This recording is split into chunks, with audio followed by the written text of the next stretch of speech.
నా జీవితంలో జరిగిన హర్రర్ స్టోరీ.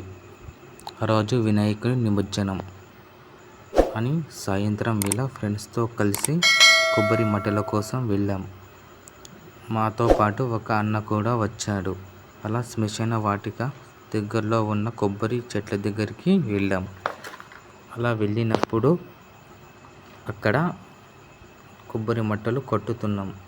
అదే టైంలో వర్షం కూడా కురుస్తుంది. అప్పటికి 6:30 అవుతుంది. అలా కొబ్బరి మట్టలు కొట్టేసరికి 7:10 అయ్యింది. అప్పటికి కూడా వర్షం వస్తూనే ఉంది.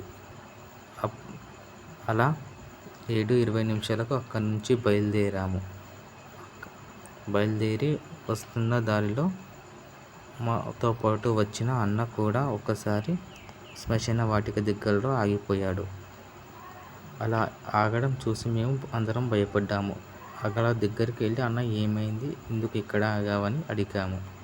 అప్పుడు అన్న, నా కాళ్ళు ఏదో పట్టుకుంది, నన్ను ఏదో ఇక్కడి నుంచి కదలనివ్వడం లేదు అని చెప్పాడు. అలా మేమందరం ఒక్కసారిగా భయపడ్డాము. అప్పుడు అన్న ఒక్కసారిగా గొంతు మార్చి, మీ అందరి రక్తం తాగుతా అని అనేసరికి మేము కొబ్బరి మట్టలు అక్కడే వదిలేసి పరిగెత్తుకుంటూ గణేష్ నిమజ్జనం దగ్గరికి వచ్చి మాతో పాటు ఉన్న ఒక పెద్ద ఆయనని అక్కడికి తీసుకెళ్ళాము. అక్కడికి తీసుకెళ్ళిన తర్వాత దారిలో వెళ్తుండగా అక్కడ నిలబడ్డ అన్న మా కొబ్బరి మట్టలు పట్టుకొని నవ్వుతూ ఇంటికి వస్తున్నాడు. ఇది స్టోరీ.